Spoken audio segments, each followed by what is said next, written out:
On est ensemble dans le 10h midi jusqu'à midi. Vous retrouverez ensuite André Berkoff et nous commentons l'actualité avec vous. 0826 300 300 avec Romain Colas. Bonjour, secrétaire national du PS et maire de Boussy-Saint-Antoine. Laurence Taillade, présidente du Parti républicain solidariste. Bonjour Valérie. Dites donc, c'est nouveau C'est un changement de nom, effectivement, pour démontrer que finalement on peut défendre la laïcité, mais avoir aussi des idées sur plein d'autres choses. Et comme nous travaillons sur tous les domaines, eh bien nous avons changé de dénomination. Mais c'est un parti politique ? Oui, ça y est. Donc vous engagez, vous allez avoir des candidats pour les élections municipales, tout à fait. Et c'est quelle tendance ? C'est quelle tendance ? C'est quoi une tendance ? C'est ça la question. Droite, gauche, c'est républicain et solidariste. Ça ne veut plus rien dire maintenant, mais bon. Voilà. Bruno Pomar, maire de Belleflou, voilà. Sans étiquette, merci Valérie. Sans étiquette, absolument, indépendant. C'est parti, vous savez que... Et vous avez été policier, vous avez fait partie des équipes du RAID. Et Paul Vanier, enseignant, porte-parole éducation de Jean-Luc Mélenchon. Bonjour à vous. Et alors, mesures sur l'immigration, on en a un petit peu parlé hier, mais on n'avait pas les mesures, on les attendait. Et puis, tout ça pour ça, un petit peu. On va y revenir. On va revenir sur cette marche contre l'islamophobie qui fait couler beaucoup d'encre. Grand bazar à gauche, le PS qui ne défilera pas. Beaucoup de gens qui se désolidarisent de cette manif. On va évidemment en reparler. Puis Alexandre Benalla qui publie un livre et qui veut se présenter au municipal. Dites-nous ce que vous en pensez. Allez, on va commencer avec vos coups de cœur, vos coups de gueule. On commence peut-être avec vous, Paul. Ça concerne l'éducation nationale. Oui, puisque hier, pour la première fois, ont été publiés le nombre des suicides qui frappent l'éducation nationale. 58 suicides l'année dernière, 11 depuis le début de l'année, dont celui de Christine Renon. Vous vous rappelez, cette directrice d'école. Et on se rend compte justement que ça n'est pas un phénomène isolé. Il faut se rappeler de ce que disait Madame Renon dans sa lettre. Elle parlait d'une perte de sens dans ce métier, avec une forme de bureaucratisation de la profession enseignante, des métiers de l'éducation nationale, parce qu'ils sont nombreux et divers. Et puis, elle se sentait épuisée parce qu'elle était seule pour faire face à des tâches toujours plus importantes. Il faut rappeler que ce gouvernement, il a supprimé les emplois aidés. Et s'ils avaient un intérêt, ces emplois, c'est qu'ils venaient justement en aide aux directrices et aux directeurs d'école pour faire face à des tâches administratives. Tout ça pour dire qu'il y a sans doute des causes politiques à cette situation et que on le voit dans la police nationale, on le voit dans l'hôpital public, on le voit à la Poste, on le voit à France Télécom devenu Orange. On voit que ces méthodes de néo-management, cette austérité, ces contraintes toujours plus grandes, elles produisent des ravages. Et donc, il est grand temps de permettre aux professionnels, quelle que soit d'ailleurs l'administration dans laquelle ils exercent, de pouvoir faire bien leur métier, correctement leur métier, de renouer avec les fondements. Quand on devient directeur ou directrice d'école, quand on devient enseignant, c'est pour transmettre, c'est pour émanciper des élèves.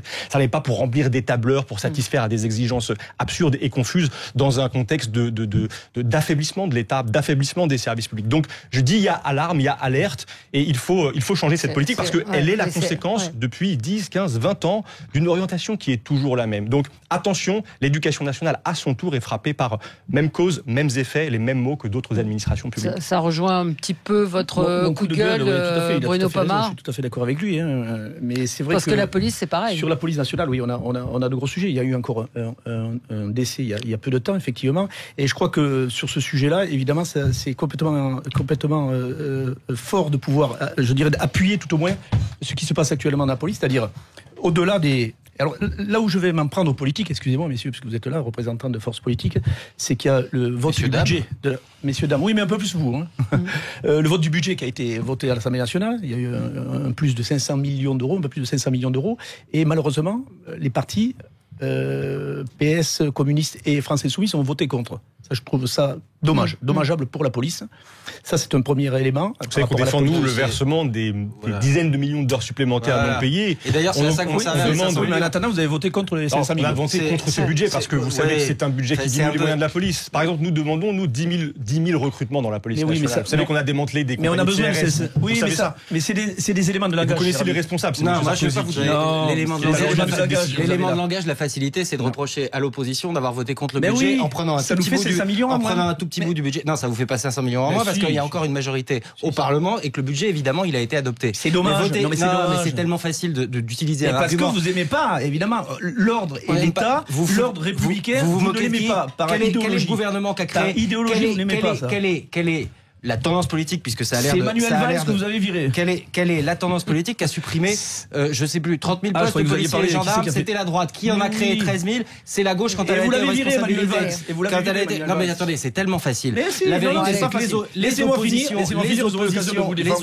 elles ont voté contre le budget parce qu'elles contestent la politique économique fiscale injuste du gouvernement. Et ça, c'est des éléments de langage. Lorsqu'il s'est agi de donner des moyens aux policiers, aux forces de l'ordre, contrairement à ce qu'avait fait le gouvernement précédent sous Nicolas Sarkozy, la gauche sous François Hollande a été au rendez-vous avec Manuel Valls et avec d'autres, avec Bernard Cazeneuve. Vous avez suivi la politique du chiffre de l'idéologie, la gauche, mais c'est normal, c'est votre terrain, c'est normal, c'est votre ADN. Vous aimez pas ça au même titre que la Française. L'ordre et la police. Est-ce que vous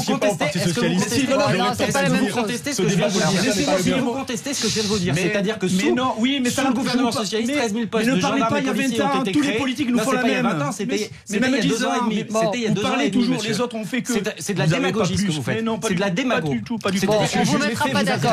Ce qui vous intéresse, c'est de vous payer des militants. On n'entend rien. Faites-vous plaisir, mais c'est de la démagogie. Mais moi, je suis un vrai flic. C'est de la démagogie. Mais je suis pas sympathisant. Je fais pas 30 ans de politique. Je suis pas moins citoyen que vous et je peux avoir des opinions et même des convictions et les défendre et défendre l'idée que je me fais de l'intérêt général. C'est pas l'intérêt général, c'est la démago. C'est le parti qui vous intéresse. Stop.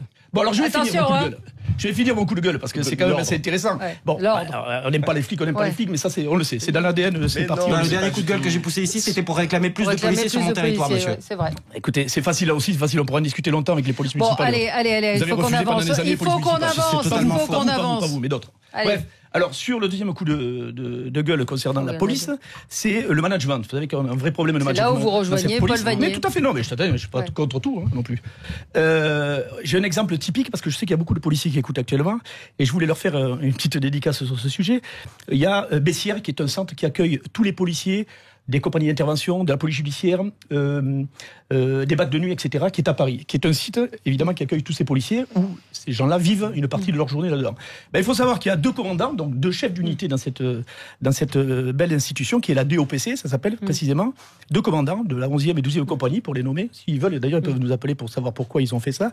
Ils ont décidé, c'est anecdotique, mais ça montre la problématique de management, d'annuler. Il y avait une salle de musculation qui servait aux policiers pour aller s'entraîner, pour se rencontrer, pour parler, pour passer des bons moments ensemble. Eh bien, on a zappé cette salle de musculation pour en faire une salle d'appel, parce que le matin, vous savez, tous les policiers sont reçus, pendant 15 minutes, on les briefe. Voilà. Et ces 2 commandants, vous savez pourquoi? C'est quand même hallucinant. Sans regarder l'intérêt qu'avait cette salle de musculation. C'est anecdotique, mais c'est quand même fort. Ils ont décidé que pour agrandir cette salle, il fallait enlever cette salle de musculation, parce qu'ils avaient la flemme de traverser 50 mètres d'une cour pour aller dans une autre salle qui permettait d'accueillir un sureffectif de policiers. Vous voyez un petit peu à quel niveau de management qu'on en est. C'est un détail, c'est peut-être anecdotique ce que je dis. Mais non, mais vous avez raison. La question, c'est le sens. Oui, par exemple, on peut se rejoindre sur une chose, la politique du chiffre. Elle a détruit le métier de policier. Mais je suis d'accord avec vous. Voilà. Vous voyez, il s'agit de renouer avec les fondements, quelle que soit la question des moyens, qui est une question importante, mais pour pas être dans le débat politicien de qui on a ajouté, supprimé, c'est la question du sens du métier qui est centrale. Et qui se retrouve partout. On a Daphné qui nous dit, n'oubliez pas, les agriculteurs, ils ne sont pas fonctionnaires, mais là aussi, il y a beaucoup de malaise. Laurence. Alors moi aujourd'hui, je voudrais pousser un coup de gueule, bien comme à chaque fois qu'une élection se présente, notamment quand il s'agit d'une élection locale, le clientélisme repointe le bout de son nez. Et là, je me suis rendu compte en suivant Pierre Liscia, qui est candidat à Paris, que la mairie de Paris, Anne Hidalgo, qui mardi dernier accueillait le prix de la laïcité, entre-temps a inscrit au budget le financement d'une association communautariste avec des propos indigénistes. Mais elle n'est pas toute seule. Il y a par exemple la mairie de Montrouge qui, pour le défilé du 11 novembre, organise simplement une cérémonie multiculturelle au sein même de la mairie et de la salle du conseil municipal en invitant l'ensemble des responsables religieux.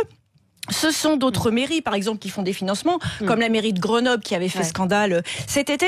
Donc j'aimerais aujourd'hui que les politiques qui sont quasi unanime à dénoncer maintenant le communautarisme, mêlent les actes aux faits et que maintenant, ils arrêtent le clientélisme. Et cette fameuse méthode que le PS appelle aller pisser sur ses poteaux, ça suffit parce qu'ils sont en train de segmenter le peuple, de fragmenter la nation et ce n'est pas une bonne façon de faire de la politique. Faire de la politique... Madame, il y a les élections. Oui, mais justement, c'est ce que je suis en train de dénoncer. Tout est bon pour gratter les voix. La politique, théoriquement, la politique, c'est s'adresser à l'intérêt général. À la mairie de Béziers avec le petit Jésus, c'est la même chose. Je l'ai dénoncé Et sachez que j'ai débattu sur ce plateau contre Monsieur Ménard sur ce sujet-là. C'est la même chose. Il appartient à la grande tendance de Laurent Wauquiez. Comme les messes de Monsieur Barbarin à Lyon, la messe de Monsieur Barbarin à Lyon, j'étais sur place pour manifester contre cette fameuse messe qui mêle politique et religieux. Pour moi, la laïcité, elle n'est pas à géométrie variable. Donc, il faut que les politiques cessent cette instrumentalisation. Il va rejoindre les Républicains à Paris. C'est le camp de M. Wauquiez. Je ne suis pas les Républicains. Vous avez cité M. Lichat. M. Wauquiez est un petit peu en retrait. Je ne suis pas les Républicains. On va voir qui participe à la manifestation. Donc, aujourd'hui, j'appelle tous les politiques à cesser ce clientélisme et je pense qu'on pourra en parler tout à l'heure sur la question de l'islamophobie. Alors, Romain Colas, votre coup de gueule. Oui, je vais changer de sujet, mais sur la question de laïcité, j'imagine qu'on y reviendra tout à l'heure. On va y revenir, sur la manif de dimanche. Coup de gueule parce que le cabinet Proxinvest vient de sortir son étude annuelle sur les rémunérations des patrons du CAC 40 et on peut dire que on n'est pas dans la sobriété s'agissant des rémunérations des patrons du CAC, qui est celle qui est imposée aux salariés. Ces salaires des patrons du CAC 40 ont augmenté l'an dernier, alors que même certains ont des résultats très mauvais pour leur boîte, de 12%. Et si on cumule sur 4 ans, c'est pas mes chiffres, c'est ceux de Proxinvest, on est à 37% d'augmentation. On est en moyenne des rémunérations des dirigeants du CAC 40 qui sont 277 fois supérieures au SMIC. Qui peut considérer dans ce pays que la valeur du travail d'une personne, fût-elle dirigeant d'entreprise, vaut 277 fois le travail d'un smicard. C'est insupportable. Surtout, et ça participe du ras-le-bol qui existe dans notre société. Carlos Ghosn fait partie des patrons qui ont eu le patron de Technip, alors qu'il y a des pertes historiques pour sa boîte. Il y en a une ribambelle. Le patron de Kering sur des rémunérations liées à la performance qui sont absolument pas, en théorie, liées à la performance, qui sont pas liées à des indices de performance. Bref, il y a une espèce d'arrogance, une arrogance de classe, Kering, au contraire, pour le coup, de ce que j'ai pu voir, les groupes du luxe, je me fais pas de soucis. Non, mais ils ont des chiffres. Comme Printemps Pinot, il y a jamais de trop de difficultés pour le monde du luxe, d'autant plus que vraisemblablement tous. Non, mais ce sont des entreprises qui marchent et qui font fonctionner aussi l'économie. Il y en a pour qui ça fonctionne. Qu'est-ce qui justifie parce que pour Kering, on est bien au-delà des 277 fois, on est à plusieurs milliers. Surtout quand on voit les salaires de base. Exactement. Qu'est-ce qui justifie ces rémunérations? Qu'est-ce qu'on peut pas faire avec 20 millions d'euros qu'on peut pas faire avec 10? Rien ne le justifie. Ça conforte plus que le sentiment, mais l'idée, le vécu de grand nombre de nos concitoyens, qu'il y a une mondialisation heureuse et des règles heureuses pour une petite caste qui s'octroie un certain nombre de droits, et puis que les autres, c'est d'une certaine façon, marche ou crève. On se rappelle comment vous avez réglé cette question il y a 5 ans. Plus que cette question. C'est de la politique politicienne. C'est de la mémoire, c'est du souvenir, c'est du souvenir de la mémoire. On est d'accord sur le constat, c'est de la mémoire, mais je me rappelle qu'avec le CICE, vous avez donné des dizaines de milliards d'euros au CAC 40. Et d'ailleurs, j'ai fait partie de ceux qui constataient le feu qui ne soit pas conditionné. Vous auriez lutté par socialiste. Ça, c'est de la politique politicienne. Non, c'est des faits. Et la mémoire politique, il a du mal à LFI à dire qu'il est d'accord avec moi sur ce constat. On a le temps, il reste 45 minutes, vous le direz quand les autres vont s'exprimer. Et juste un élément pour sortir de la politique politicienne, mais parler de propositions. Les socialistes à l'Assemblée nationale, dans ce qu'on appelle une niche parlementaire, avaient défendu une proposition de loi autour de Boris Vallaud, autour de Dominique Potier, qui consistait à créer un modèle de codétermination des entreprises à la française. Ça veut dire quoi? Dans les grandes boîtes, faire rentrer plus souvent et plus constamment les salariés dans les conseils d'administration, d'abord pour s'assurer qu'on est dans des stratégies industrielles et pas dans des stratégies exclusivement boursières et financières, et puis ensuite pour qu'on encadre mieux les rémunérations des patrons. J'ajoute, moi j'ai été rapporteur d'un texte avec les méchants socialistes que vous passez votre vie à dénoncer, qui s'appelait la loi Sapin 2, qui était une loi qui portait notamment sur la lutte contre la corruption et l'encadrement de la vie financière. On avait fait un truc tout bête qui n'existe pas en droit français, ça s'appelle le CNP, c'est-à-dire que ces rémunérations, elles doivent être aujourd'hui validées par l'Assemblée générale des actionnaires, ce qui n'était pas le cas précédemment, et les actionnaires ils se fondent notamment sur les rapports de Proxinvest, donc j'espère qu'il y aura une certaine sobriété dans le CAC l'année prochaine sur la base de ce rapport qui a été fourni par Proxinvest. Vous y croyez? Je l'espère. En tout cas, ça s'appelle un progrès. Record battu cette année. Tous les partis, quels qu'ils soient, que ce soit la gauche, la droite, ou si un jour la LFI arrive au pouvoir, eux qui dénoncent le capitalisme à outrance, feront pareil. Qui c'est les patrons? C'est les grandes entreprises, c'est les grands patrons, c'est-à-dire les Lagardère, en fait tous ces grands-là, les Bolloré. Oui, mais on peut pas l'accepter. ça, je suis désolée. Oui, mais vous ne pouvez pas faire autrement. Non, si, on peut parfaitement faire autrement, mais pour ça, il faut avoir quelque chose que beaucoup de politiques n'ont plus dans le pantalon, et je vous laisse imaginer ce que c'est. Le problème, effectivement, qu'on rencontre, c'est cette imposition, cette forme de totalitarisme que représente le néolibéralisme, contre lequel beaucoup de nos politiques n'osent pas s'opposer. Et je vous rejoins sur le fait qu'effectivement, il y a des rémunérations qui sont complètement exaspérantes, agaçantes, vous pouvez utiliser tous les termes que vous voulez, scandaleuses. Mais le problème, il est bien au-delà de tout ça, c'est que moi je voudrais qu'aujourd'hui, il y ait davantage de redistribution, sauf que cette redistribution auprès des salariés ne se fait pas. L'actionnariat salarié, effectivement, est une très bonne idée, que ça fonctionne d'ailleurs très très bien dans les pays nordiques, puisque c'est là-bas que c'est le plus pratiqué. Donc oui, il faut le mettre en place. Le problème, c'est qu'on se rend compte que finalement, c'est absolument pas la question du jour. Allez, on se retrouve dans un instant, et moi j'aurai un coup de gueule contre un rappeur, Booba, qui a insulté Zineb El Razoui en la traitant, je peux le faire maintenant, de traitant de pute, et en appelant finalement à faire le boulot. Quelqu'un lui dit mais Allah va se charger d'elle, et il dit mais on peut commencer le boulot avant.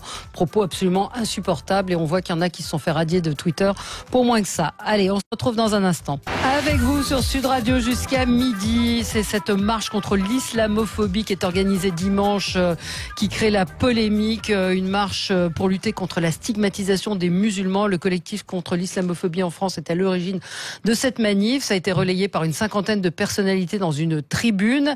Et puis voilà, ils se sont rendus compte que dans cette tribune, et puis parmi les gens qui s'engageaient pour cette marche, il y avait des gens pas forcément très recommandables, ou avec des opinions politiques, ou je pense à un imam on a passé un extrait ici hier qui parlait du rôle des femmes. Donc beaucoup d'un seul coup se sont rendus compte que non, ils n'avaient pas bien lu la tribune. Je vous propose d'écouter, ça s'appelle, on aurait pu mettre la musique de Jacques Dutronc, Je retourne ma veste. Écoutez Yannick Jadot, ce qu'il en disait. Moi, si vous voulez, je valide pas l'ensemble du texte parce qu'à un moment donné, il faut lancer une alerte dans l'opinion publique. Les mots ont un sens. Yannick Jadot, vous le savez mieux que personne. Une loi liberticide, ça veut dire qu'il y aurait une forme de racisme d'État. Oui. Non, mais moi, j'ai jamais considéré qu'il y avait un racisme. Il y a des lois liberticides, quelles sont-elles ? J'ai jamais considéré qu'il y avait un racisme d'État dans notre pays. Vous l'aviez lu le texte ? Attentivement, avant de signer ? Je l'ai lu, il a très mal circulé ce texte. Faut le dire, de la façon dont il a été organisé, il a très très mal circulé. Alors, il y a Adrien Quatennens également, qui lui non plus n'avait pas lu... Non, mais il a bien parlé, Quatennens. On va l'écouter. C'est le seul qui est clair, les filles. Écoutons-le. Si la France Insoumise avait eu à rédiger le texte, et d'ailleurs, moi, la leçon que j'en tire, c'est qu'à l'avenir, il faudra que nous fassions notre propre texte dans ce genre de situation. Il est clair que le texte n'aurait pas été le même. Si je considère le détail dans ce texte, quand on parle de loi liberticide, je ne sais pas de quoi on parle. On l'a déjà écrit, on l'a dit, Jean-Luc Mélenchon l'a répété. Il n'utilise pas le terme d'islamophobie, ni pour dire la haine contre les personnes de confession musulmane, ni pour revendiquer un droit à la critique des religions. Nous estimons que ce terme n'est pas adapté. Bon, on rappelle qu'il l'a signé quand même. Et puis François Ruffin, écoutez. Moi, j'étais à Bruxelles en train de manger des frites et des gaufres avec mes enfants, donc c'est pas mon truc. Maintenant, je vais vous dire... Attendez, ça veut dire quoi? Ça veut dire j'irai pas dimanche, je joue au foot. Donc voilà, vous savez, je fais pas de médias le dimanche non plus parce que je joue au foot. En revanche, je vais vous dire ma conviction profonde là-dessus. Vous regrettez d'avoir signé cette tribune? Non, je vais vous dire ma conviction profonde sur le fond. Je ne veux pas de guerre de religion. Voilà, il y en a un qui bouffait des gaufres et qui joue au foot le dimanche, l'autre qui n'avait pas lu la tribune, Quatennens qui dit oui, mais nous on l'aurait pas fait comme ça. Sauf qu'ils l'ont tous signé cette tribune. Mais il fallait la signer, il faut la signer cette Vous tribune. Signez une tribune avec des gens qui sont des islamistes. Est-ce que je peux dire le contexte devant lequel nous nous trouvons? Il y a eu un élu du Rassemblement national qui a humilié publiquement une femme parce qu'elle portait un voile, qui accompagnait des enfants dans une sortie scolaire. Il y a eu un ex-candidat du Rassemblement national qui a tenté de tuer 2 de nos compatriotes pour la raison qu'il y a eu 265 morts avec des attentats au nom de l'islam politique. Je voudrais dire ce que j'ai à dire. Je considère que la République, elle protège. Elle protège tous nos compatriotes, quelle que soit leur confession, quelle que soit leur orientation philosophique, qu'ils aient une religion ou qu'ils n'en aient pas. La laïcité, ça n'est pas, je réponds à la question. Ça n'est pas la stigmatisation des musulmans. Ça n'est pas la stigmatisation d'une religion. Et donc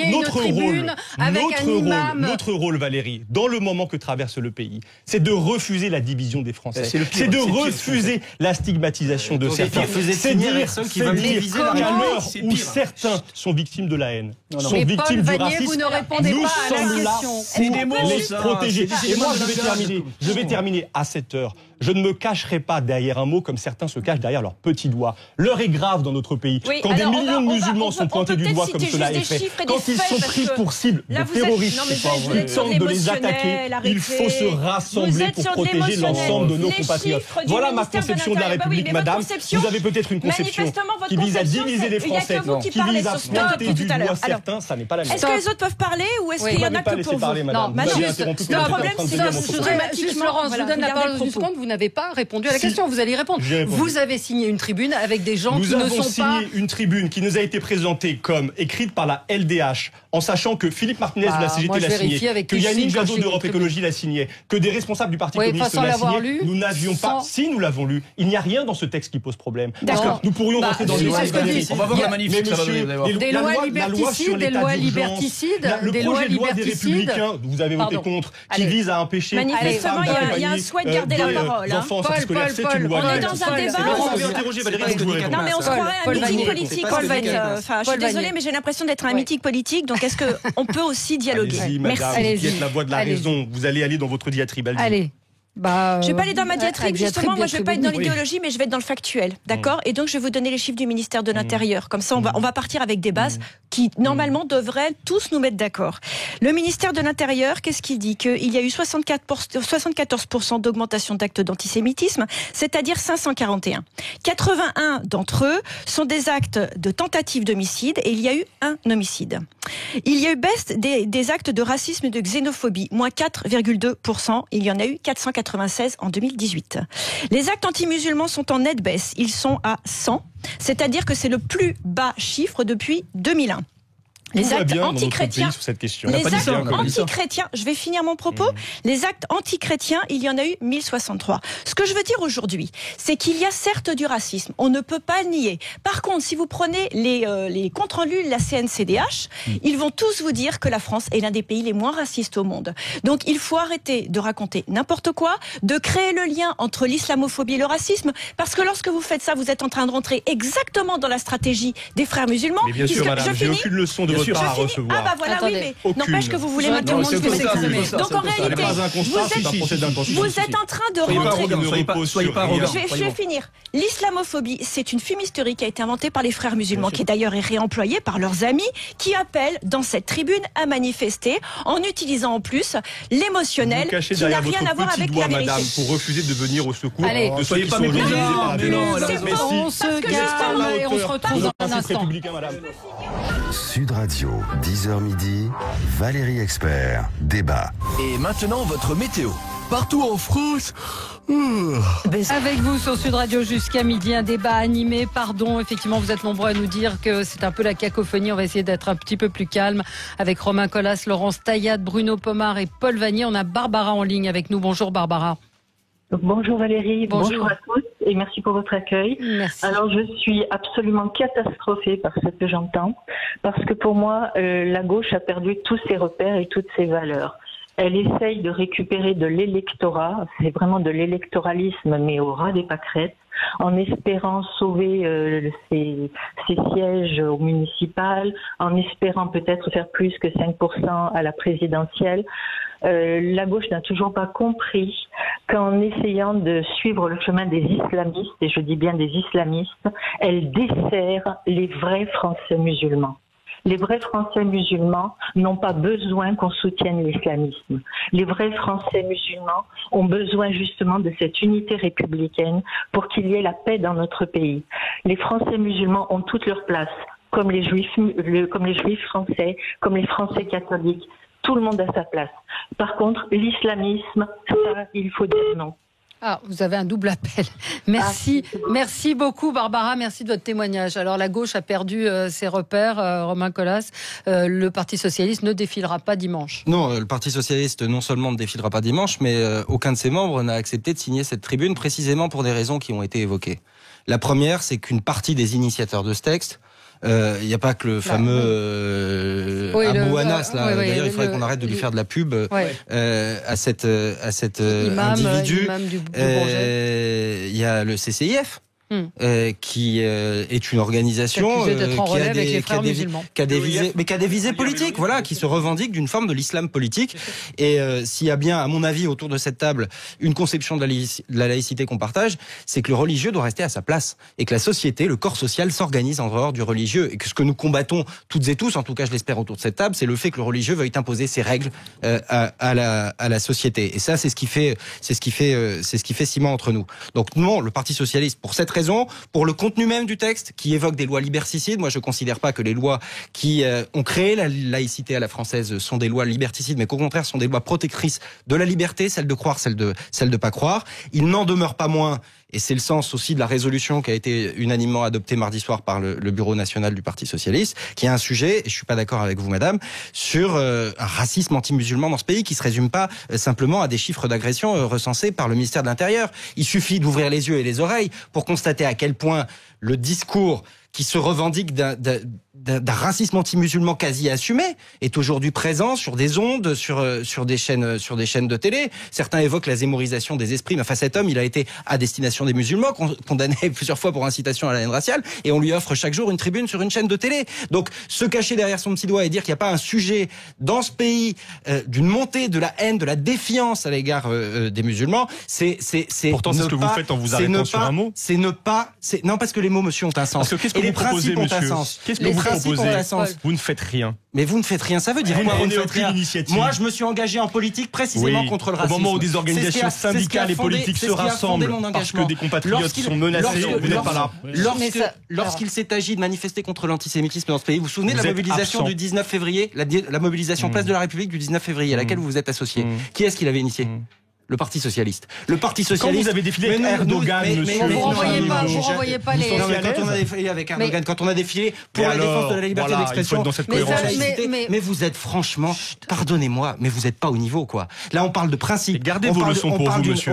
Alors, sans blaguer, celui qui donne des leçons autour de ce plateau depuis tout à l'heure, c'est pas moi, je crois pas. Moi, je défends ma conception de la République, car j'en ai une, vous n'en avez pas, monsieur. Oui, mais la République, c'est le CCIF. Je sais très bien que, d'après vous, la République, c'est vous. Au moment où des compatriotes sont visés pour ce qu'ils sont, vous n'êtes pas là, sortez de votre bréviaire du petit militant parfait de LFI, respectez le fait qu'on puisse pas être d'accord avec vous. Je ne suis pas d'accord avec le contenu de cette tribune, je ne suis pas d'accord avec un certain nombre d'individus qui seront en manifestation dimanche. En revanche, vous ne pourrez jamais nous faire le procès d'être absent du combat de l'antiracisme. C'est la raison même de mon engagement, c'est la raison même d'ailleurs de mon engagement en politique et au Parti socialiste, de l'engagement en politique, et au Parti socialiste, de beaucoup de militants. Eh bien, vous devriez être là dans ce moment particulier de l'histoire de notre pays. Dimanche, vous manifesterez avec des gens qui sont anti-républicains. Ne me donnez aucune leçon de République. Non, c'est juste pour savoir. C'est juste une question. Vous êtes le vrai militant dans toute sa splendeur. Et idéologue, doctrinaire. Moi, j'ai des principes. Un véritable danger. Vous représentez un petit peu ce qui est en train de monter dans notre pays. C'est l'islamo-gauchisme. On va pas s'insulter. Madame Obono, Madame Obono, qu'est-ce qu'elle a? Mais dites-nous, qu'est-ce qu'elle a, monsieur? Mais vous êtes de véritable danger pour la démocratie. Et pourquoi, monsieur? Je vais vous dire parce que nous voulons défendre ceux qui sont attaqués par des militants d'extrême droite. Qui c'est qui menace la démocratie aujourd'hui dans notre pays? Les éléments de langage qui s'en prend à certains des nôtres. Bon, stop, on n'entend rien. Ça n'est pas une réalité. On n'entend rien. Vous êtes complètement à côté de la plaque. Une question sur les gens. Vous ne pas sur le terrain, ça soit. Paul Vanier, les gens qui vont défiler dimanche, parmi ces gens, il y a, comme l'évoquait Romain Collas, le CCIF, donc proche des frères musulmans. Ça vous pose pas de problème? Et moi, je manifesterai pas avec eux. Je manifesterai pour dire à l'heure où des compatriotes parce qu'ils sont de confession musulmane sont pris pour cible, que je suis là pour les protéger, pour dire que nous n'acceptons pas ça. Nous n'acceptons pas la division du peuple français. Nous n'acceptons pas que l'extrême droite aujourd'hui, l'extrême droite s'en prenne à certains par la violence, aille jusqu'à vouloir les tuer. Parce que ça, c'est un fait, monsieur. Ça n'est pas un principe, ça n'est pas une incantation. Mais l'islam politique tue aujourd'hui. Mais il faut le combattre, évidemment. Mais est-ce qu'il s'agit de ça? Vous le combattez. Est-ce qu'il s'agit de ça ici? Non. Il s'agit de défendre ceux de nos compatriotes qui sont pris pour cible. Ça n'a rien à voir.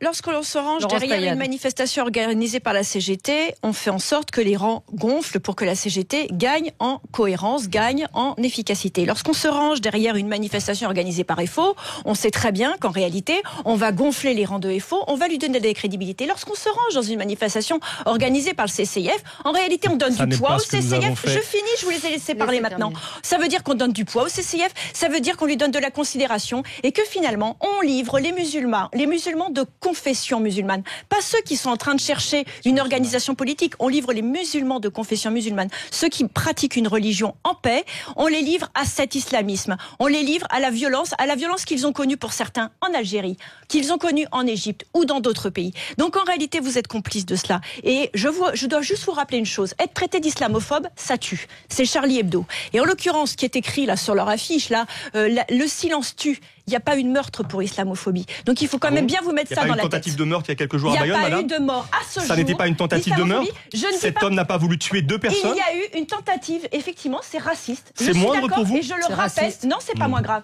Je rappelle simplement. Alors ne faites pas de hiérarchie. C'est moins grave que 266 morts. Enfin, il y a eu une. Valérie, je ne rentrerai pas dans ce type de comparaison. Non, parce que ce sont les mêmes, ce sont tous les extrémistes islamistes et d'extrême droite, ce sont les 2 dangers de notre République. Il faut tous les combattre. Il faut tous les combattre. C'est vous, madame, qui leur donnez raison en essayant de diviser les victimes et en mettant certaines de côté. Mais c'est ce que vous faites. Mais nous le faisons tous les jours, madame. Nous le faisons tous les jours. Je vous ai pas entendu aujourd'hui. Allez, on a Yasmina en ligne avec nous. Bonjour. Oui, bonjour. Bonjour. Bonjour Valérie. Bonjour. Merci de nous prendre à l'antenne. Alors, juste, je suis assez scandalisée par ce que j'entends là. Je suis de culture musulmane et je suis de culture musulmane, donc c'est une religion que je connais très bien puisque j'ai vécu avant de venir en France, d'arriver en France en 2002 en Algérie et j'ai vécu la domination, en l'occurrence c'est la violence des islamistes que certaines gauches aujourd'hui défendent, et j'insiste sur ça parce qu'ils s'allient pour la marche du 10 novembre auquel je ne m'associerai jamais parce que ça ne me représente absolument pas, et beaucoup de gens comme moi de culture musulmane ne se sont absolument pas concernés par ces islamistes. Je reste sur ça, par ces islamistes qui organisent cette marche, en l'occurrence la plateforme Les Musulmans, le CCIF, un élu de la Seine-Saint-Denis, Emma Soudan, encore Bouhafs, le journaliste, et beaucoup d'autres. C'est assez cocasse d'ailleurs de voir que certaines gauches aujourd'hui, certains élus de gauche, Yannick Jadot, se désolidarisent après avoir signé quand même l'appel. C'est assez cocasse. Oh non, c'est pas gênant, monsieur. Non, gênant, c'est pour lui, pour lui, c'est gênant pour lui. Non, c'est pas, voilà, donc si c'est pour lui, effectivement, c'est très gênant. C'est très gênant en l'occurrence. Et parce qu'il faut juste aller chercher ce qu'écrit Boas, donc des appels à la haine, puisque la haine aussi vient d'eux. En l'occurrence, ce qu'écrit Masouden, ce que tweet Masouden en l'occurrence, vous allez un peu jeter un coup d'œil avant de signer, allez regarder un peu ce que s'écrit sur la plateforme, donc le site internet Les Musulmans, etc.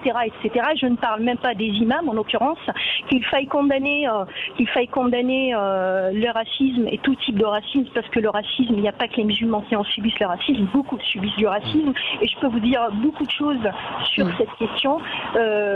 Au lieu de véhiculer, donc la gauche aujourd'hui se cherche de nouvelles victimes parce qu'ils ont perdu le peuple, ils ont perdu la catégorie populaire.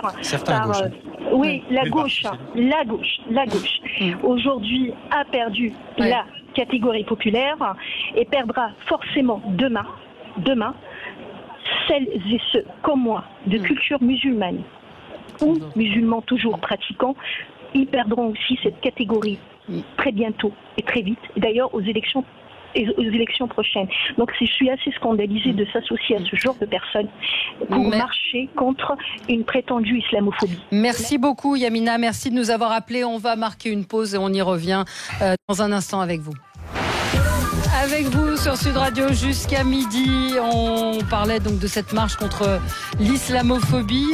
Peut-être qu'on peut parler du livre d'Alexandre Benalla. Ça va détendre peut-être l'atmosphère. La une du Point quand même, avec Alexandre Benalla qui publie un livre de près de 300 pages. Ça vous inspire quoi, Romain Colas ? Absolument rien. Rien.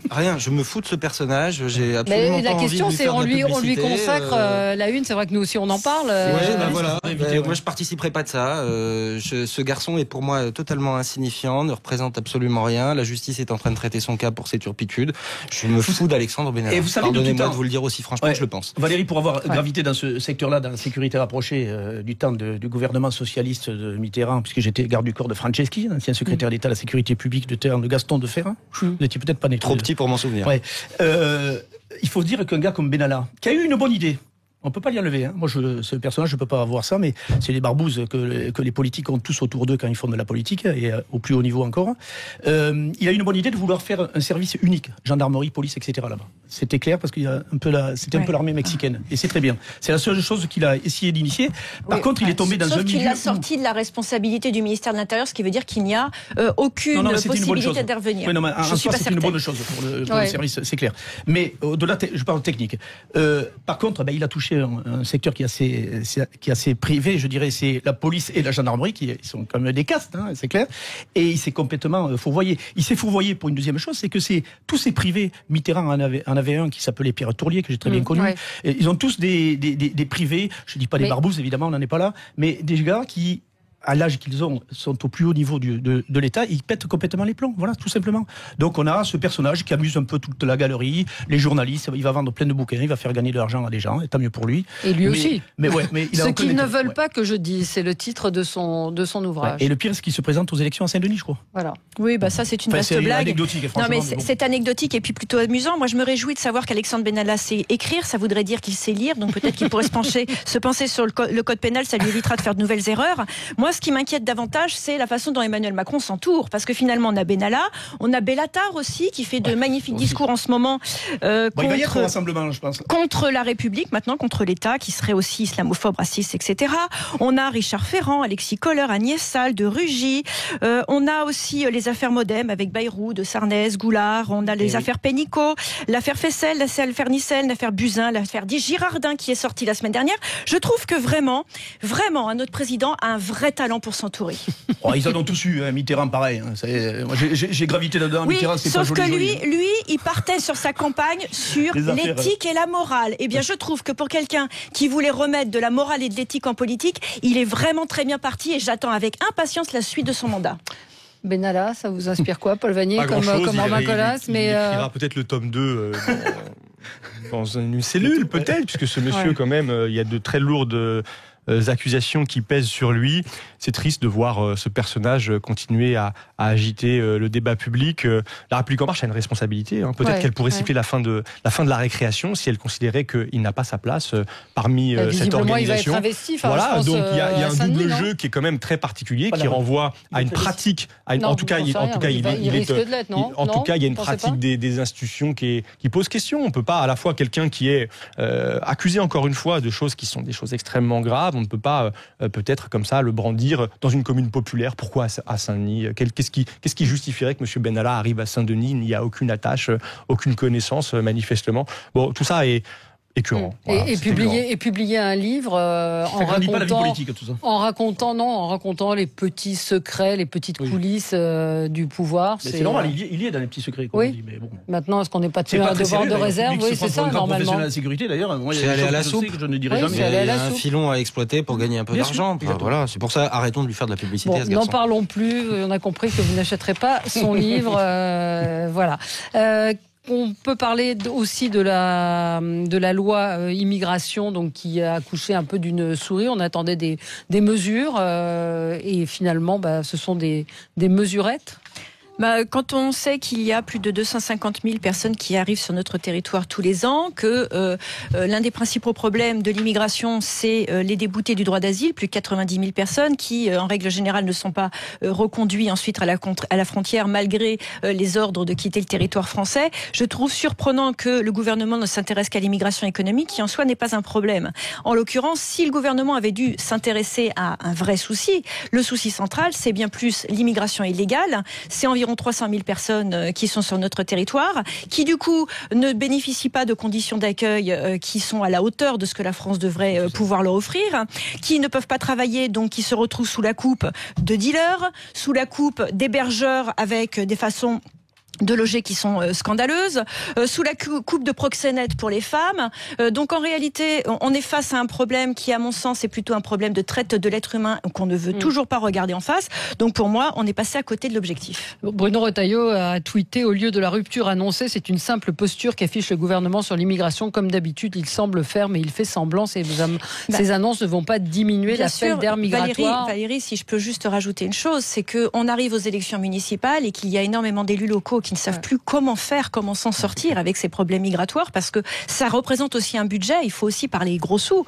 Et quand vous êtes un élu local, je vais parler par exemple de mon président de conseil départemental dans le Cantal, que vous devez faire face à des mineurs isolés, que vous devez faire face à des migrants, que vous devez les loger, c'est une catastrophe et en termes budgétaires, ça pèse énormément sur les collectivités. Alors sur les annonces hier du Premier ministre, ça s'inscrit dans une stratégie politicienne et moi c'est ça que je veux regretter. D'abord, le président de la République a fait le choix pour des raisons de tactique politique et parce qu'il veut préparer le match avec Marine Le Pen la prochaine fois, d'aller sur le terrain de l'immigration quand c'est d'abord sur les sujets économiques et sociaux, les sondages le montrent d'ailleurs, les études d'opinion, qu'il est attendu. Donc tout ça relève d'une forme d'enfumage et c'est très dangereux parce qu'à chaque fois qu'on essaye de faire la courte échelle à Marine Le Pen en allant sur ces thèmes, on lui pique pas des électeurs, on la renforce et on légitime sa parole dans le débat public et je pense que même tactiquement, c'est d'ailleurs très cynique de la part d'un président de la République de raisonner ainsi, mais même tactiquement pour Emmanuel Macron c'est une erreur et je pense que il prend le grave danger encore une fois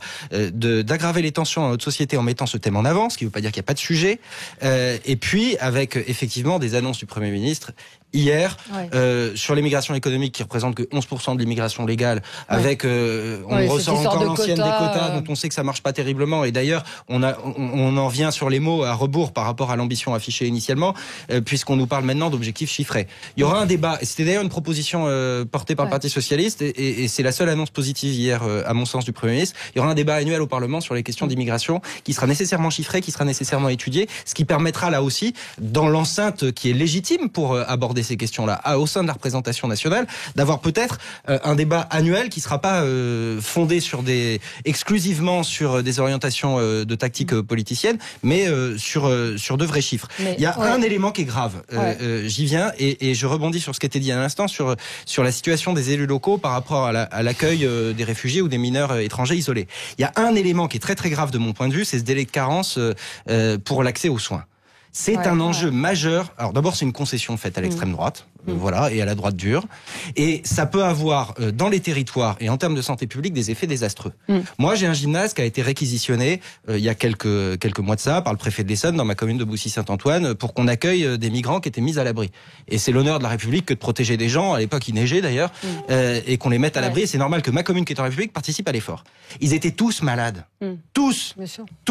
Et heureusement qu'il y avait une assistance médicale. Parce que dans mon gymnase, moi je tenais à ce que les gens qui pouvaient être porteurs de maladies contagieuses soient évidemment soignés. C'est ce que disent les médecins, globalement. Les médecins disent que c'est un problème sanitaire colossal. C'est une aberration du point de vue sanitaire, c'est une aberration du point de vue humanitaire, parce qu'on va dire à quelqu'un qui a la gale, bah tu la gardes, et tu la gardes 3 mois en attendant. Et c'est une aberration en termes simplement d'humanité pour un pouvoir qui se prétend il faut réduire l'assiette de soins si on veut vraiment réformer, mais c'est pas sur ce. Mais c'est vrai que pour politique politicienne peut faire de pire. Mais pour revenir à la politique politicienne, il avait accordé cette interview à Valeurs Actuelles en disant on a un objectif de 100% de reconduite à la frontière et puis à l'arrivée à budget constant, c'est impossible. À budget constant, c'est impossible. Sur les reconduites à la frontière, regardons ce que cela signifierait. Combien de policiers faut-il pour arrêter un migrant clandestin? Combien d'avions faudrait-il, si je prends cette rhétorique, 14 000 300 000 personnes, imaginez-vous, fois 14 000. C'est donc un objectif absolument absurde, y compris du point de vue de ceux qui le défendent. Maintenant, pour revenir à la question des quotas, M. Macron lui-même, dans la campagne présidentielle, écartait cette hypothèse, disant qu'elle était inutile et qu'elle ne permettait pas d'affronter ce problème. Nous, à la France Insoumise, nous avons des propositions concrètes, ce que ne fait pas le gouvernement. D'abord, nous disons accueil digne de tous ceux qui sont là. Et puis ensuite, digne. Et puis ensuite, il faut traiter les causes. Les gens qui partent ne partent pas de gaieté de cœur, si j'ose dire. D'ailleurs, ils ne comparent pas, ils ne le font pas, comme le disait M. Collomb, du benchmarking pour savoir quel est le régime social qui serait le plus adapté aux malheurs qui les frappent. Ils partent parce que le réchauffement climatique est en train de les pousser sur les routes de l'exil. Ils partent parce que les guerres ravagent leur pays. Ils partent parce que les traités de libre-échange ruinent les économies des pays d'Afrique du Sud. Eh bien, il faut rompre avec cette politique. Il faut affronter le changement climatique. Il faut mettre fin à la politique belliciste de l'OTAN. Et puis, il faut arrêter avec le libre-échange. Il faut un partenariat, des partenariats, il faut un protectionnisme intelligent avec les pays, notamment ceux d'Afrique. Il faut arrêter de ruiner les paysanneries africaines, parce que à chaque fois que nous le faisons, nous précipitons sur les routes de l'exil des millions de personnes. Voilà une façon rationnelle, tranquille d'aborder ce défi, et une façon humaniste de le faire aussi. Je vais faire un truc que vous ne savez pas faire. Pardon, juste un mot que vous ne savez pas faire. Je vais vous dire que je suis d'accord avec vous, sauf peut-être sur l'OTAN. Vous voyez, des fois, on peut être à gauche. Vous avez eu raison sur les questions de santé. Bruno Pomar. Comme fait notre ami de la France Insoumise là, c'est juste du pragmatisme, c'est effectivement gérer déjà ceux qui sont sur le territoire. On l'a vu avec Porte de Clignancourt, Porte de la Chapelle, ce qui se passe, c'est désastreux. Accueillir des gens comme ça. Moi, en tant que maire, on me l'a proposé, le préfet. Et j'ai dit, c'est hors de question que dans mon village, je prenne une famille. C'est la 37e je suis pas capable de la prendre en charge. 38e évacuation. Et de l'assumer. Ouais. Voilà. Et dans mon village, j'ai refusé de faire ça. Parce que si on le fait bien, on le fait en totalité, sinon on ne le fait pas. Et c'est tout le problème de l'immigration. Alors, on peut faire les grands humanistes, effectivement, mais ces grandes perspectives que vous proposez là, effectivement, tout ça, c'est formidable. C'est formidable. Oui, sauf qu'il faut la volonté. Si on y arrive, écoutez, je vous souhaite bonne chance. Ouais. Et Daphné dit, le changement climatique, c'est que les hommes entre 20 et 40 ans.